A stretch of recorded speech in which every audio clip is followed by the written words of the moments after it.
Alrighty, let's do our concept cards. We're going to do our geometry ones, so remember your arm motions for some of these as well. Chance? Perpendicular lines. Good. What do perpendicular lines form? Right angle. Good. Right angle. Right angle. Acute angle. Good. Half circle. Good. Congruent angles. Good. Congruent means The same. same measurement. Good. Line segment. Good. Does a line segment go on forever? No. What's at the ends of a line segment? 2 points. Two endpoints. Point. Triangle. Parallel lines. Do parallel lines ever cross? No. Nope. Intersecting lines. Good. Does it matter how they intersect? No. Nope. Parallelogram. Good. Parallelogram. Who's his cousin? Rectangle. Rectangle. Good. Line. Ray. Good. Hexagon. Just a polygon. Remember, a polygon is a closed figure that has sides. So would a circle be a polygon? No. No. Rectangle. Good. Rhombus. Who's the rhombus's cousin? A square. And here he comes. Square. Circle. How do we name a circle? By its point in the middle. By the center point. Okay. What is the line in a circle called that goes from one point on the circle through the center point to another point on the circle? Not a chord, Diameter. a diameter. A diameter can be a chord, but does a chord have to go through the center point? No. No.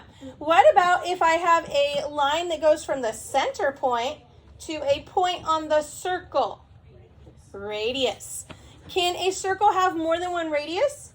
Yes. Yes. What do we call it if it has more than one? Radii. Radii. Good. Trapezoid. Trapezoid. And we're back to perpendicular lines. Good job. All right, let's work on these really quick. We'll do this side again today. This was in your homework. Yeah. 1 dozen things equals 12 things. 1 peck equals 8 quarts.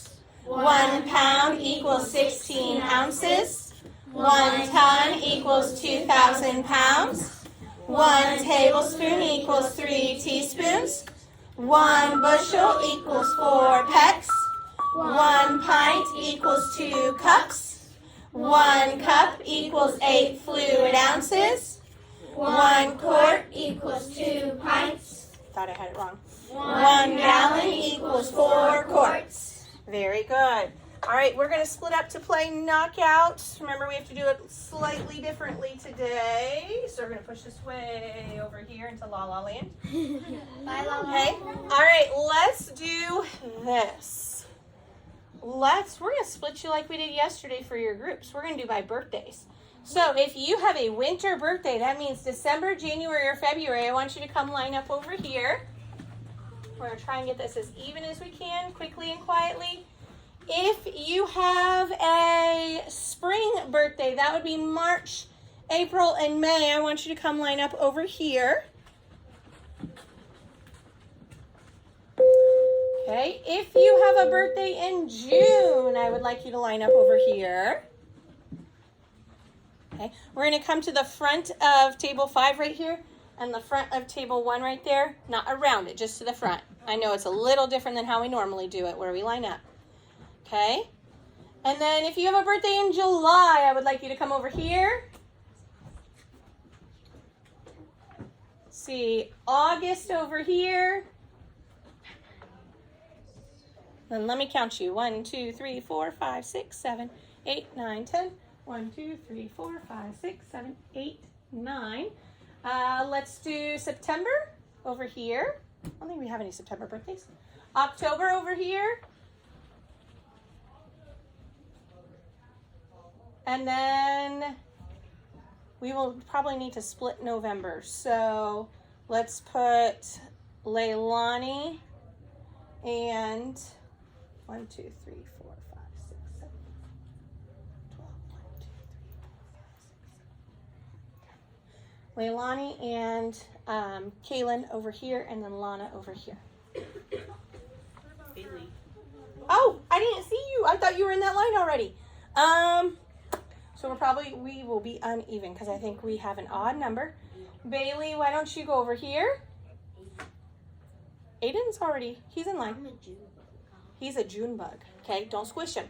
All right, that means 1, 2, 3, 4, 5, 6, 7, 8, 9, 10, 11, 12. 1, 2, 3, 4, 5, 6, 7, 8, 9, 10, 11, 12, 13. You guys will get a free pass on your first person that is out. Okay? All right, are we ready? Go ahead and come up to the drawers. So you're standing right in front of the drawers. Right in front of the drawers. And then when you're out, remember you'll go around and either sit in your seat or go to the back of your line. Oh, there shouldn't be any talking. People in your team will have to sit if you're talking. Are you ready? 8. Oh, wait. So You got it. I thought. You added. It's okay. It happens. Look at Manny. Manny is ready. Did you plan this to go against Katie? No, you didn't plan that? Okay. Except 2. Yes.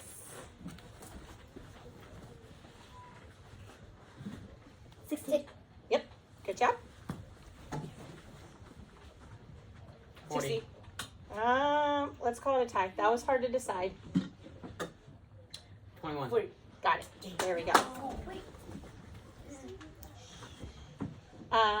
Raphael, did you get yours? Yes. Yes. Yes. So you got it right. Yeah. So you would get a free pass. Unless, did somebody else I get? got. You took the free pass? Okay. Just want to make sure. Making sure it's fair. You both get free passes. Woohoo! 46. I'm going to call it a tie. Because I was right at the same time. So let's go to the next one. 60. She got a little faster. Good job. 1. Yes.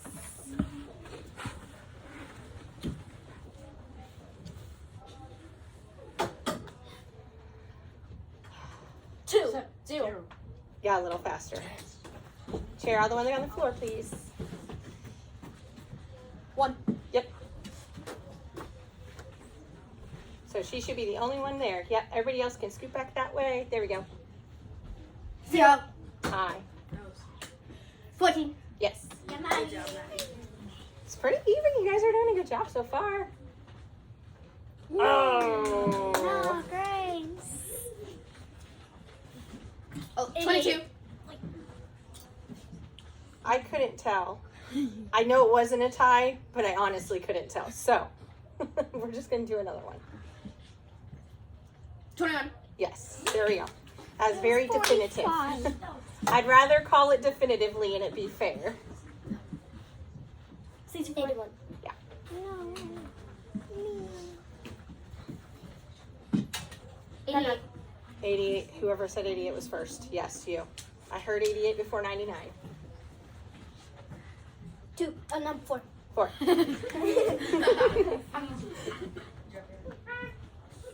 Yay! Sorry, you got the free pass last time too. So unlucky. He thinks All right. he's.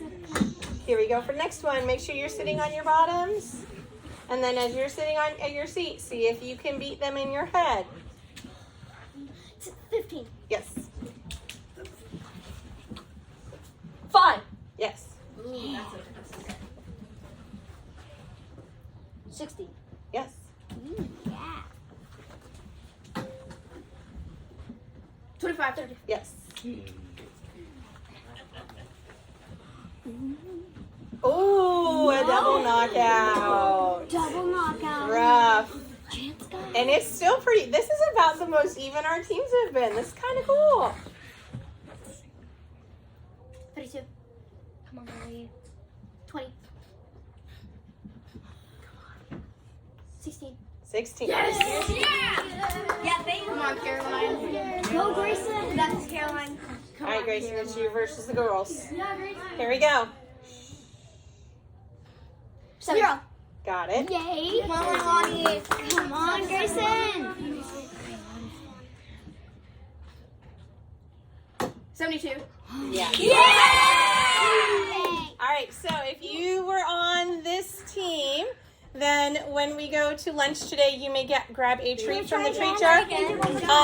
We might keep those teams. So remember what team you're on, because that was very even. We did not have a huge blowout that time. And normally when we do this, we usually have one team with like 15 kids left and one with 0. So that was a very good mix. I've been trying to find a good mix of how we can get an even. So remember what team you were on, whether you were over here or over here, because we will probably do those teams again, maybe even tomorrow. We may have a rematch tomorrow. Okay? Alrighty. Let's go ahead and do our speed drills. We don't need to whine. All right. Go ahead and pass those out.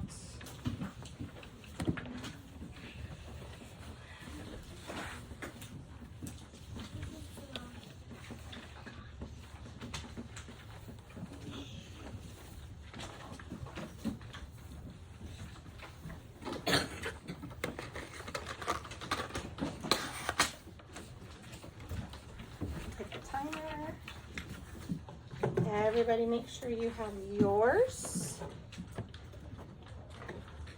And we will be doing lesson 38. So it is the second one. You will need to round to the nearest $1. It says to the nearest dollar. Okay, so make sure if we're rounding to the nearest dollar, we're rounding to what place? Dollar. The ones place.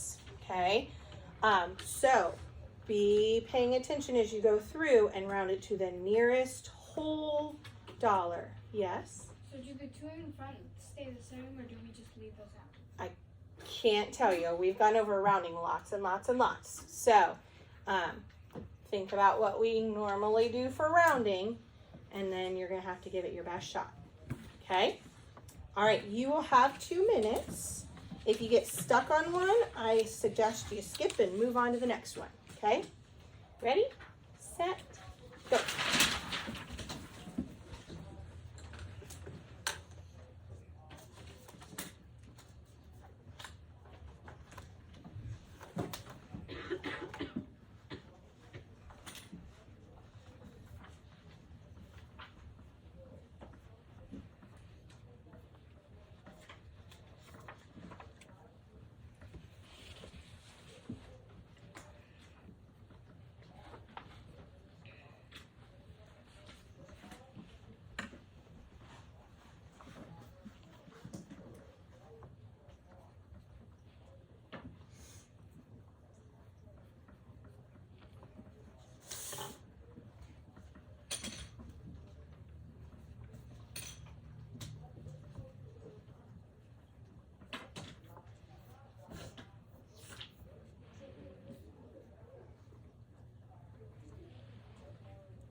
One minute.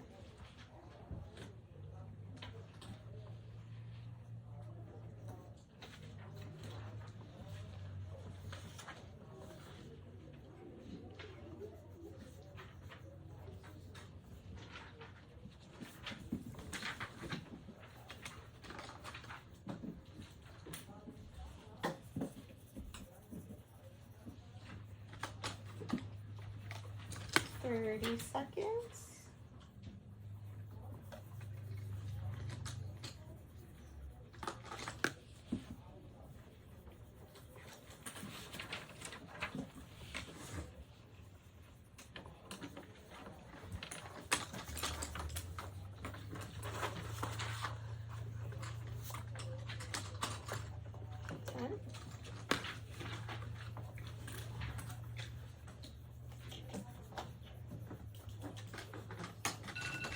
All right, time is up. Go ahead and put your pencils away. Take out your red pen, please.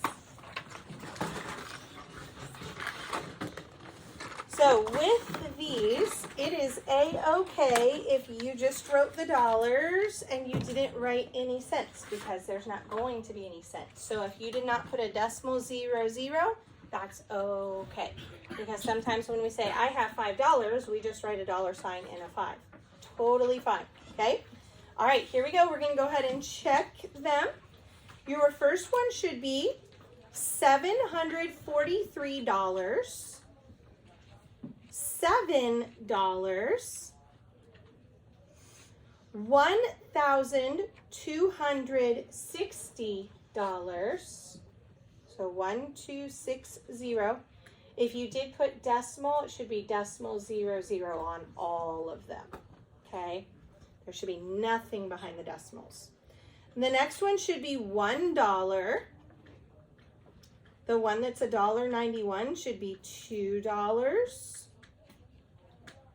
The next one should be $102. Please make sure you're putting an X where your answer goes if you're missing these. The next one should be $653.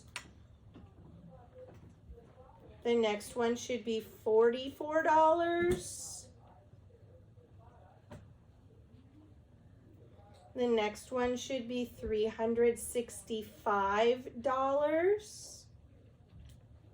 And the last one should be $9,567.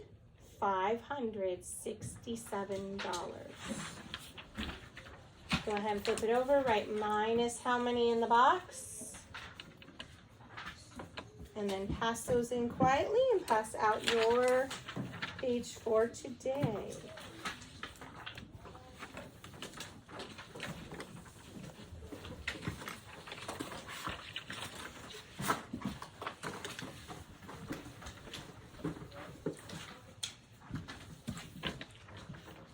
Please don't put yours on top of yours. It should go underneath.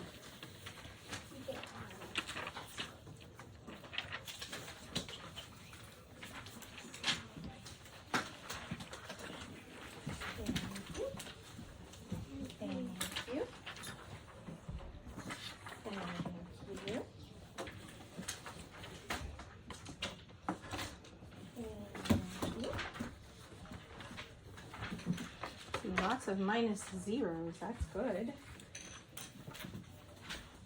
Alrighty, go ahead and write your name on the top of your page for today. And if you notice, something on your page has come back to haunt you.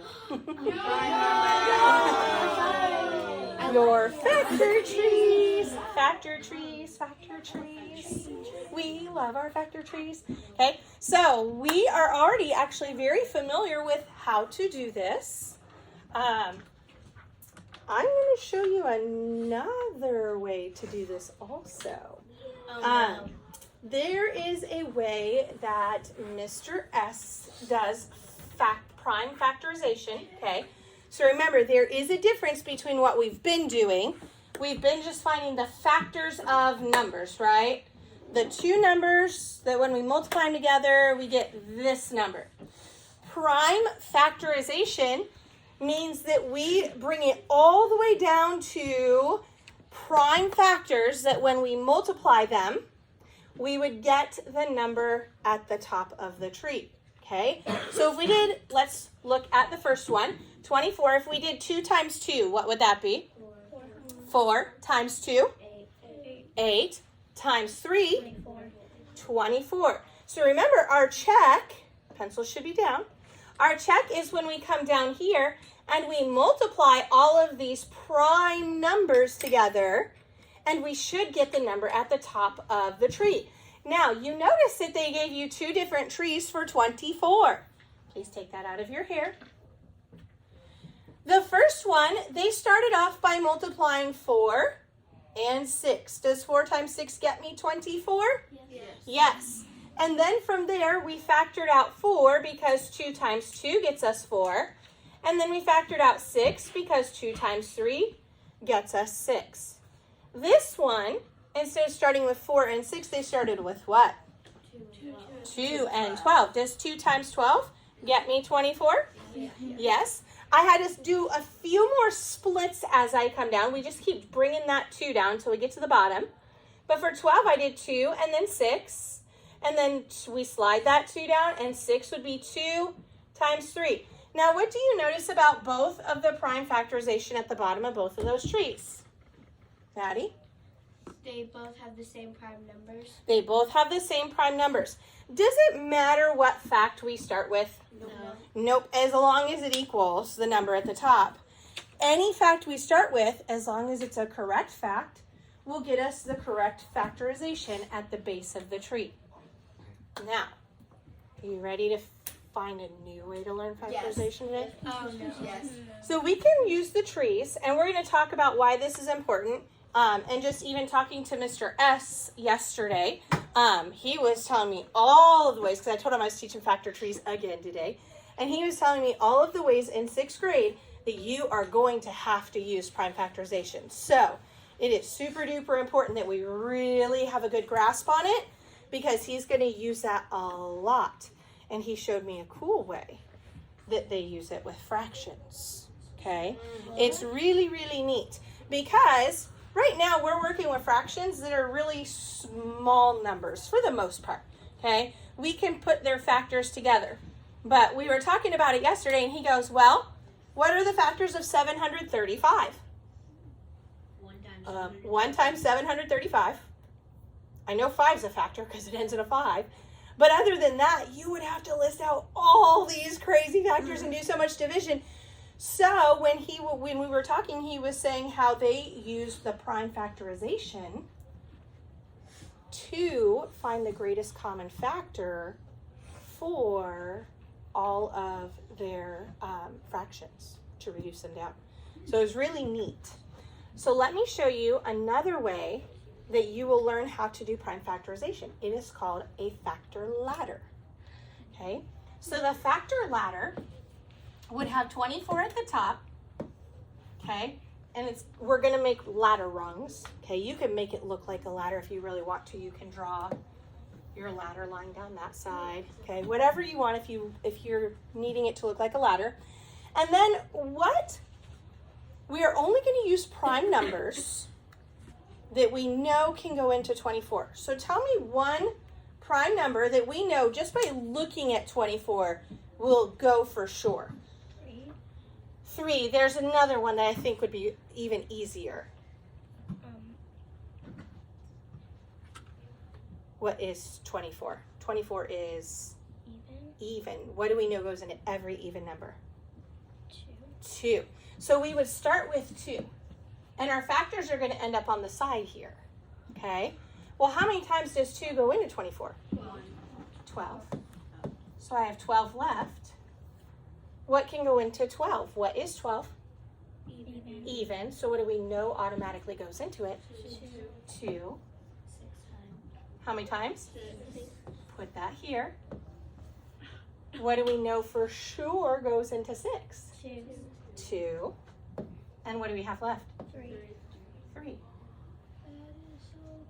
Isn't that cool? And look at your paper. 2 times 2 times 2 times 3. So, some of you, it was kind of cool. Earlier this year, I went into Mr. S's room, and he had on his back board, on one side of the board, he wrote ladders. On the other side of the board, he wrote trees. And all of the middle schoolers got to sign their name of which one they liked better. Okay. And it was just really neat to see, like, from last year, the kids that I had last year, which one liked the trees and which one liked the ladders. But this is a way that you can factor that doesn't use a factor tree, and you don't have to necessarily know your math facts. Now, we obviously need to know our math facts, but to do this, you don't necessarily have to use your math facts.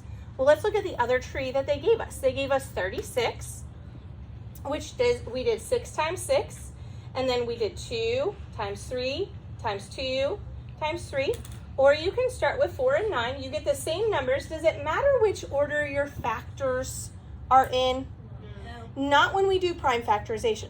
So let's try we've got the tree. Let's try the ladder with 36 and see if we come up with the same thing. Okay, you can do your line down that way so you get your ladder effect. Okay, what is 36? An even number. So what prime number do we know goes into 36? 3. We could do 3. That's fine. Okay. 3 goes into 3 one time with 0 left over. 3 goes into 6 2 times, so I'm left with 12. What do we know goes into 12? 2. 2 goes into 12 6 times. Okay. What do we know goes into 6? 3 goes in how many times? 2. Now, don't forget, if it helps you, you can bring this guy out here if that helps you. But look, 3 times 2 times 3 times 2. Does that match your tree? Yes. You can do either way. The biggest thing I have to remind you about is when you do your dividing for a ladder, it has to be a prime number. When you do your multiplication here, you don't have to start with prime numbers. So, if it's even, I would always start with 2. Okay? If you know that 3 can go into it, you can start with 3. If not, if maybe you get the number 25. What do you know right away? A prime number that can go into 25? 5. So you would start with 5. Let's try 25. Okay. Whoops. Now, it's got a mind of its own today. It's not being grumpy. So we said 5. Okay, how many times does 5 go into 25? 5. Oh, looky there. 5 and 5. It's a very short ladder. Okay, it's a baby ladder. We've already got our prime factorization as 5 times 5.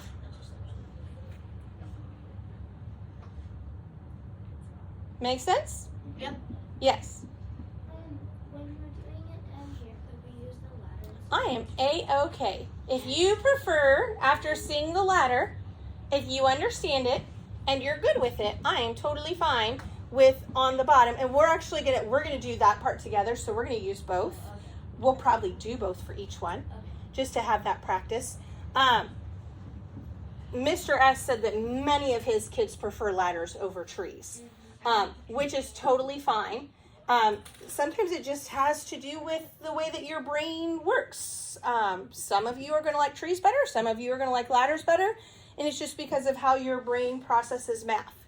And either one is fine because they both work. So let's come down here because this is how it applies to our fractions today. Find the greatest common factor, or the GCF, of two numbers can be found using prime factors. So the first step is to find the prime factors of both numbers using factor trees, or you can use ladders, whichever you prefer. Then we find the prime factors that are common to both numbers, and then we multiply the common factors, and that tells us what our GCF is. So we would multiply and we would do 2 times 2 times 3. Well, what's 2 times 2? 4 times 3? 12. 12 is your greatest common factor. This makes it even easier than what we did yesterday to find your GCF. Some of you are going to like prime factorization a lot more than sandwiching your factors like we've been doing. You can do either to get GCF as long as you do them carefully, okay? Notice how they set up the Venn diagram. There's an extra 2 here and an extra 3 here. So 24 has an extra 2, 36 has an extra 3. So those they're not in common, so they're off in their own sections.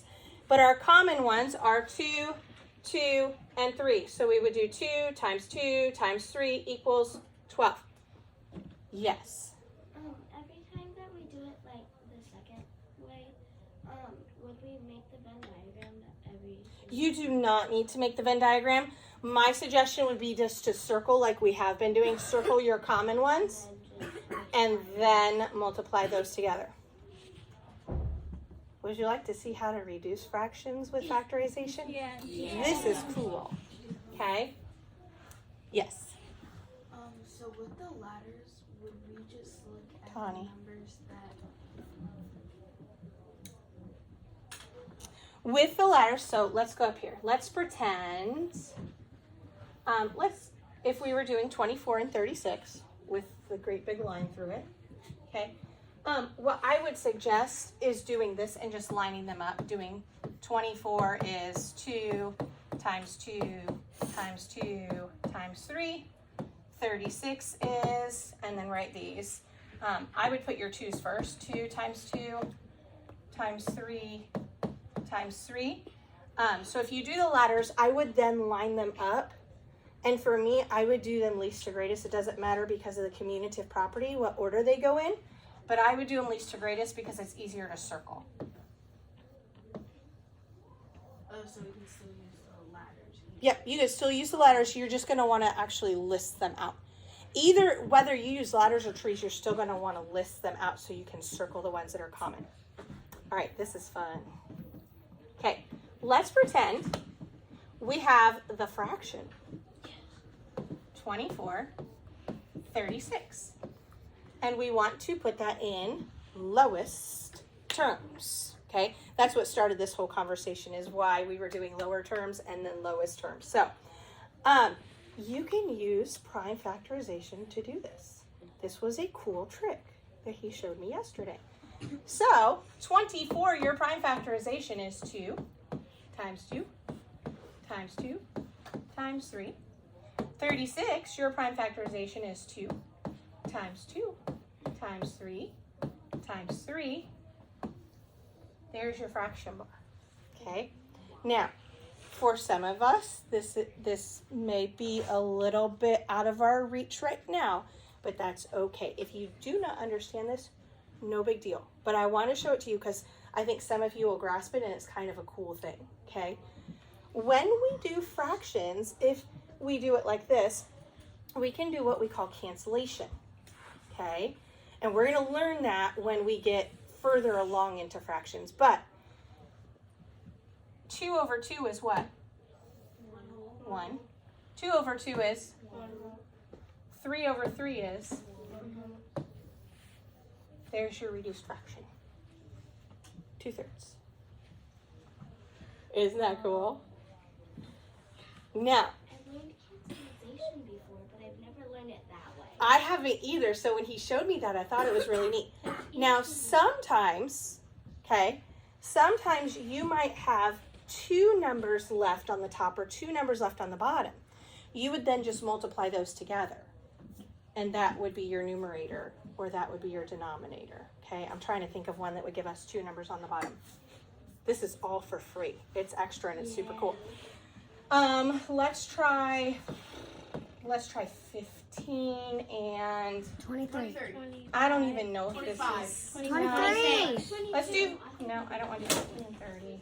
Do 23. 23, 23. Let's do, 25. let's try this.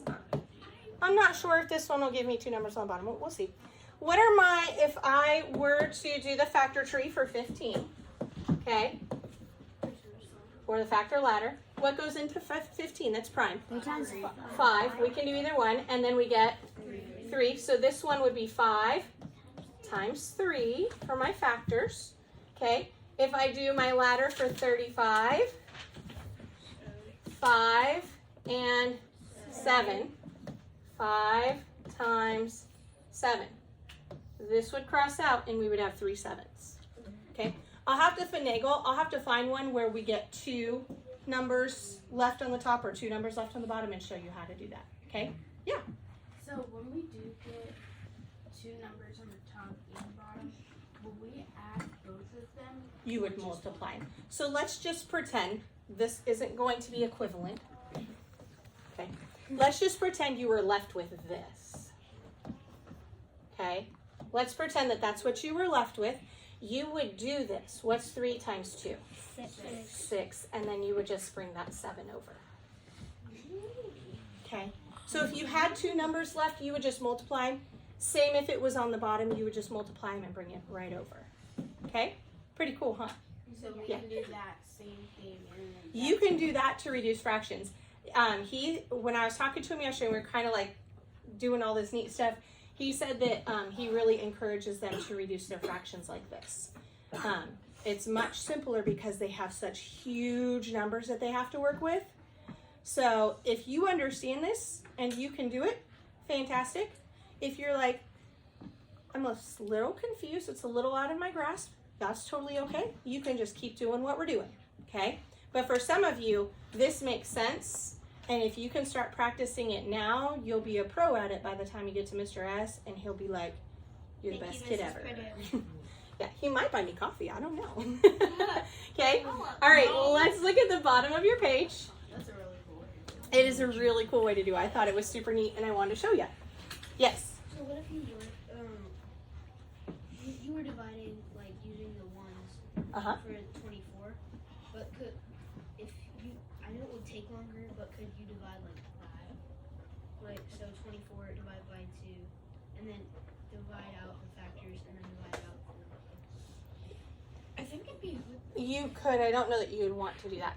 So the whole point is to make it a little bit quicker. okay. The quicker we can make your life and the easier we can make it, the better, especially when dealing with math. So if we can show you tips and tricks to make things a little faster, it's super helpful. Okay? Yeah.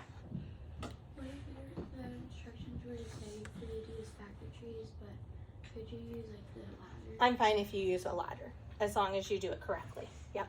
So we're going to use both on here. So we're possibly going to run out of room, but that's okay. But I want you to see that we can use both, and then that way you're familiar with both, and you can choose the one you like the best. Okay? So this one says we're going to complete the factor tree or ladder. Then we're going to write the prime factorization down here. And then we're going to find the answers to these questions, one of which is the GCF, the greatest common factor. So we're going to work through that together, okay? So for 40, I want you to do both of these on your paper. You are going to have to write a little bit smaller so that it will fit, because we're going to do some ladders for some of these too, okay? So 40, we're going to start with the tree. What times what gets me 40? And we want to think large numbers. This large number times this large number gets me 40. Think of your math facts. 4 times 10. 4 times 10, okay? Another one that you could do would be what? 5 times 8. And then I like 5 times 8 because what is 5 already? Prime, okay? So now I have to keep going because neither of these are prime. What would I do for 4 times 4? 2 times 2. I forgot to put my times here. Make sure you put your X there. Okay. Then what would I do for 10? 5 times 2. So my prime factorization for 40, which is down here, would be 2 times 2. I'm going to switch these, times 2 times 5. And the only reason I'm switching them is because it's the commutative property. Doesn't matter what order I go in. And I like it when it's from least to greatest because it's easier to circle, okay? Now, over here in this space next to 40, you don't have a big space. We're going to make a ladder, okay? So I would start like that, a big, huge number 4.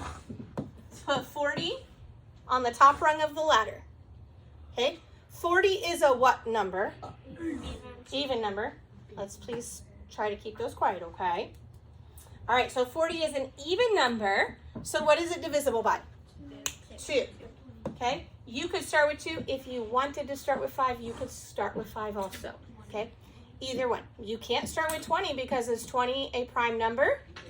No. The only thing that can be out here are prime numbers. So 20 will not work. Okay? What is 40 divided by 2? 20. 20. That's where our 20 would go.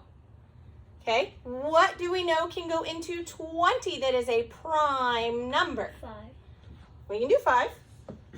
Okay, 5 into 20 goes?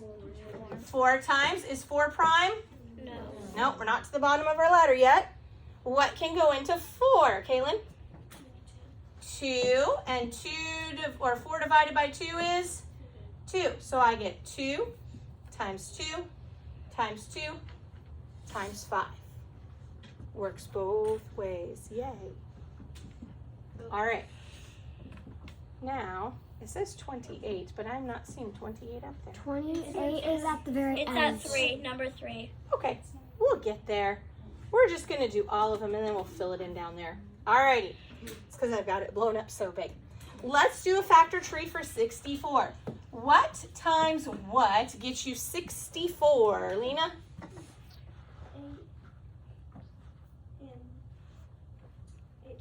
8 times 8. 8 times 8. Okay. What times what gets me 8? Yep, 4 times 2. And because it's the same number, I can just go ahead and do that for both. Make sure you put those times in there. And then do I have all prime numbers? No. What gets me 4? 2 times 2. 2 times 2. Drag this 2 down. He just drops right down there. Whoops, I hit the undo. Let's hit the redo.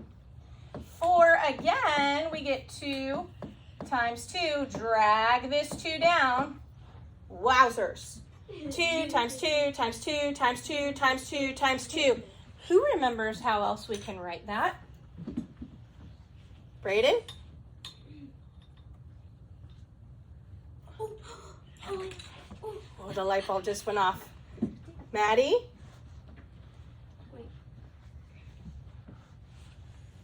Two to the 6th power. Yay! Yes! Perfect. We can do 2 to the 6th power.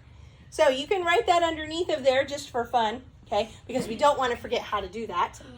All right, and then wherever you have room on either side here, okay, let's do our ladder. Put 64 in the top. We know that 64 is a what? Even number. So what do we know right away goes into it? 2. Okay? So let's do 2, and we're just going to kind of do a mini little division problem in our brain. This one works out evenly, and it will when we have 2, so it's a little easy to do. How many times does 2 go into 6? 3 with none left over. How many times does 2 go into 4? 2. Ooh. All right, now I've got 32. What could I use it as a prime number? Grayson. Don't rack your brain. What is 32? Even, so we know for sure we can use 2. When in doubt, if it's even, just use 2. Okay? How many times does 2 go into 3? 1. Once, with 1 left over, so that makes this 12. How many times does 2 go into 12? 6. Okay? 16 is a even number, so let's use 2. We can't use 3 or 5 or 7. How many times does 2 go into 16? 8. 8 is an even number. Use 2 again. 2 goes into 8. It's a long ladder. 4. 2 goes into 4. 2 times. You should have 1, 2, 3, 4, 5, 6 2s. That's a lot of 2s. It's a lot of 2s, and it's a long ladder. Okay, very good. All right, let's come over here to number 3, and we've got 28. Yes. I think the ladder's going to the roof. The ladder probably is going to the roof. It's a fire ladder. Okay. All right. How do we get to 28? What's a multiplication fact that will get me 28? Yes. 7 times 4. 7 times 4. I like that one. Why do I like that one?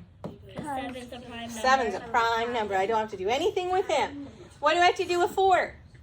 Multiply by. Break it down. Break it down to what? 2 times 2. 2 times 2, and then we're going to bring 7 down, We're done. and we're done. Yay! Okay. Now let's do our ladder. Let's hope this is a Don't short oh ladder. no. Okay. What did I point out about what G said? 7's a prime number. 7's a prime number, so use 7 to start. Okay. How many times does 7 go into 28? 4 times. What can I divide 4 by? 2. 2 goes into 4. Twice. There you go. That's We're done. short ladder. That's a short ladder. Okay. Probably That's the like a ladder step at your house that, you know, Steps. Mrs. Purdue uses to get to the top rack of the cupboards. That's what my All mom right, now let's look. We've got 4 and 5, and we've got these 3 that we have factored. So we need to write the factors here. So for 28, what do we have? 7 times 2 times 2. Well, I'm going to flip it. I'm going to put the 7 at the end. I'm going to do 2 times 2 times 7. Okay? Over here I have 40 and 64. So let's go ahead and put my 40. 40 is going to be 2 times 2 times 2 times 5. And then 64, just make sure you have how many 2's? 6. 6 of them. And it even helps if you line them up. Anything you can do to make your life of circling easier is so helpful. And then you want to count and make sure you've got that many. It's a lot. Now, let's come back to number 4 and let's circle our ones that are in common. Just 2 and 2. So we need to multiply the common factors. So we have 2 and 2. We're going to do 2 times 2. When we do 2 times 2, we get what? 4. The greatest common factor of 28 and 40 is 4. Is that what you were talking about when you like adding them together? At the very beginning, yes. This is what it shows you up in the top there. We take the 2 that they share, or however many they share, we multiply them together, and that gives us the greatest common factor. Okay? So then down here it says, what is the greatest common factor of 28 and 64? We've already answered it right up there. It is 4. No, What is the GCF? that's number 6, so it goes for 28 and 64, not 28 and 40. Oh, yep, you're right. We'll leave that one alone. I read incorrectly. All right, now let's slide over here to number 5. Okay, we're going to circle the ones that they have in common. 2, 2, 2. That's all that they have in common. The rest are leftovers. Put them in the back of the fridge. Okay? Now we're going to multiply the common factors. Well, which ones do they share? 2 times 2 times 2. Now let's solve it. 2 times 2 is? 4. Times 2 is? 8. The greatest common factor is 8. 8 is the biggest number that can go into 40 and 64 evenly. 4 is the biggest number that can go into 28 and 40 evenly. Okay? Now number 6 asks us what the greatest common factor of 28 and 64 is. Okay? Well, let's look. How many 2's does 28 have? 2. Okay, so it shares 2 2's with 64. So what would the greatest common factor be? 4. 2 times 2. These 2 share these 2. You could line them up if we needed to. That's totally fine as well. Okay? Now, we're going to pull this up. And I'm going to show you what we did earlier with the fractions just so you can see one more time. If we had the fraction 28 over 40, whoops, and we wanted to reduce it using prime factorization,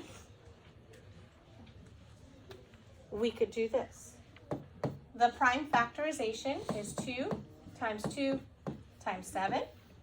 The prime factorization here is 2 times 2 times 2, bless you, times 5. Okay? The ones that match cancel out. Bye-bye. Bye-bye. What's left on the top for our numerator? 7. What's 2 times 5? 10. Okay. Now we said the greatest common factor is 4. Let's do it the normal way.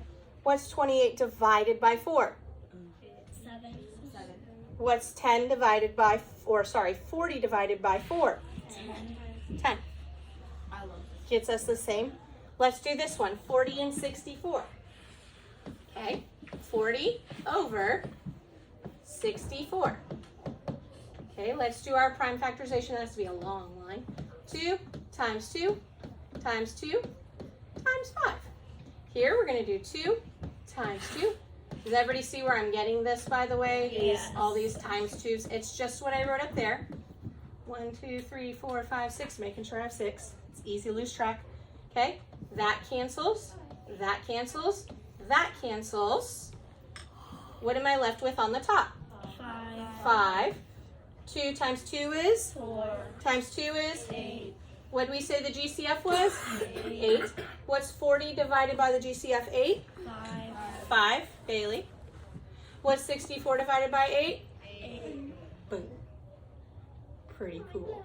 Congratulations. Listen, you learn something new every day, and even Mrs. Purdue learns something new sometimes too. So it is really fun to learn new things. Let's go ahead and flip your paper over. Because the back of the paper is much like what we have done the last several days, I'm going to have you work on it on your own. Most of the back of the paper is review. We don't need to go over it. You can kind of work at your own pace. If you need help or you have questions or you're not sure about something, then you can come and ask me for help. Sound good?